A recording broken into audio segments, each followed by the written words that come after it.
바로가 사람을 보내서 모세와 아론을 불러들였다. 그리고 그들에게 말하였다. 이번에는 내가 죄를 지었다. 주께서 오르셨고 나와 나의 백성이 옳지 못하였다. 너는 주께 기도하여 하나님이 나게 하신 이 천둥소리와 하나님이 내리신 이 우박을 그치게 하여다오. 내가 너희를 보내겠다. 너희는 더 이상 여기에 머물지 않아도 괜찮다. 모세가 그에게 말하였다. 내가 이 성을 나가는 대로 나의 손을 들어서 주님께 빌겠습니다. 그러면 천둥소리가 그치고 우박이 더 이상 내리지 않을 것입니다. 이것은 온 세상이 우리 주님의 것임을 임금님께 가르치려는 것입니다.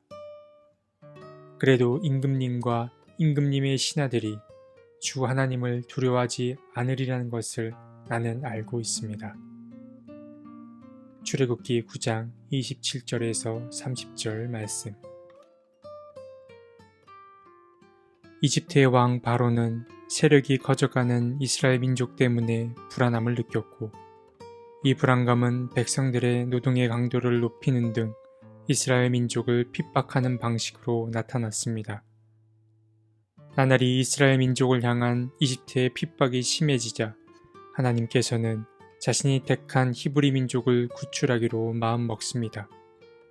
그래서 주님은 이 일을 도맡아 진행할 지도자가 필요했고 모세에게 그 역할을 맡깁니다.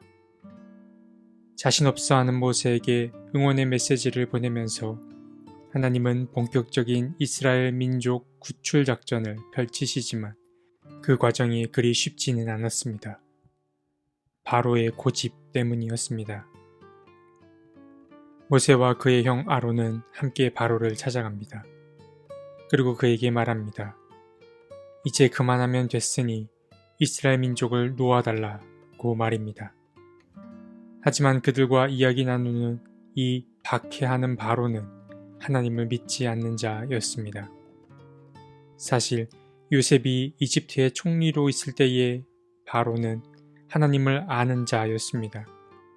그는 하나님을 두려워할 줄 알았습니다.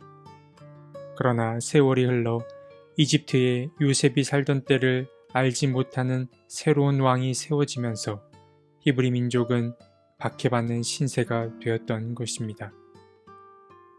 오늘 본문에 등장하는 바로는 하나님을 믿지 않았기에 모세와 아론이 하는 말도 대수롭지 않게 여겼습니다. 결국 하나님은 이집트에 재앙을 내리기로 결심합니다.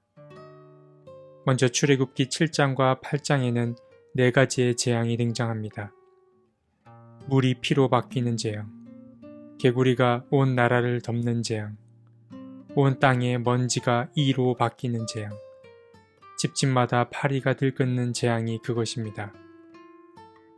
오늘 본문인 출애굽기 9장에서는 3가지 재앙이 더 등장하는데 집에 사는 집짐승들이 모두 죽는 재앙, 사람들 사이에 피부병이 도는 재앙, 이집트 땅에 커다란 우박이 떨어지는 재앙이 바로 그것입니다. 하지만 하나님은 서두르지 않으십니다. 이집트 땅에 많은 표징과 이적을 행하겠다는 애초의 계획 때문인지 이집트를 단번에 멸하지 않으십니다. 하나님의 재앙과 바로의 고집이 마치 대조를 이루듯 반복해서 이어집니다.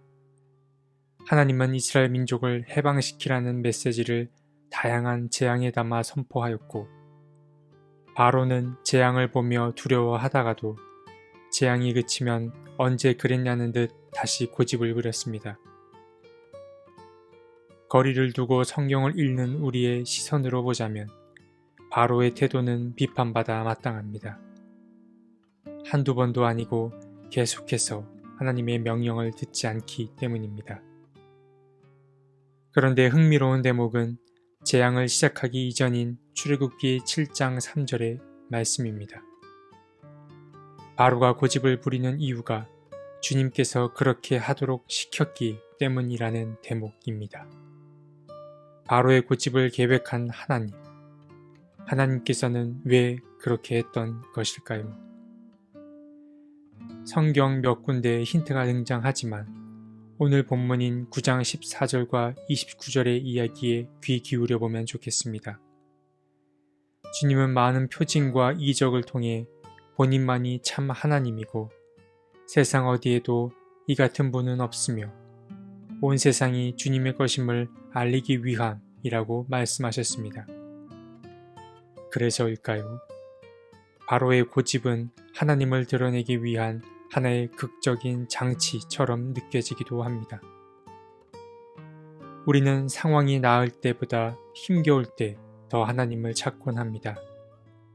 밝고 환한 날보다 어둡고 절망적인 날 하나님께 더 매달리게 됩니다. 홀로 남겨질 것에 대한 인간의 근원적인 두려움 때문입니다. 하지만 상황이 달라지면 우리는 어떻게 변하던가요?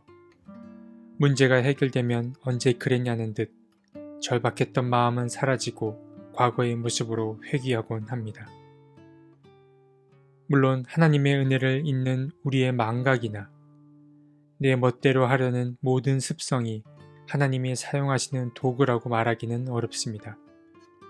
하지만 우리가 보기에 비판받아 마땅한 그 바로의 고집조차도 하나님이 써 내려가실 역사의 한 부분을 담당했음을 알 수 있습니다. 하나님의 권능이 얼마나 대단한 것인지 바로의 이 고집스러운 고집 덕에 알게 되는 것입니다. 한편으로 바로의 고집은 바로 자신에게도 하나님이 어떤 분인지 확실히 확인하게 되는 계기가 되었습니다. 더불어 이집트 사람들도 하나님의 힘과 능력을 직접적으로 마주하게 만들었습니다. 물론 10가지 재앙이 있고 나서 바로가 하나님을 믿게 된 것은 아닙니다. 그는 탈출하는 히브리 민족을 끝까지 뒤쫓기도 했습니다. 하지만 출애굽기 14장 31절에서도 말하듯이 바로의 집요한 고집이 이집트와 이스라엘 사람들이 주님을 두려워하게 만들었을 뿐 아니라 주님과 주님의 종 모세를 더욱 신뢰하게 만들었습니다. 우리는 하나님이 일하는 방식을 다 알 수 없습니다. 하나님이 어떤 방식으로 자신의 일을 시작하실지 또 어떤 대상을 통하여 일하실지 우리는 알 수 없습니다. 그리고 그 방식 또한 시대와 상황에 따라 달라지기도 합니다. 하나님은 하나님만의 방식으로 사람을 찾아오시고 또 말을 건네십니다. 다만 바로의 고집처럼 우리의 부족한 모습을 통해서도 주님은 계속 일하시겠지만 앞으로 맞이할 시간에는 주님께서 나의 좋은 모습, 선하고 거룩한 모습을 통해 일하게 해드릴 수 있으면 참 좋겠습니다. 하나님, 주님 앞에 겸손한 자가 되게 해 주십시오. 우리는 주님이 하시는 일을 다 알 수 없습니다.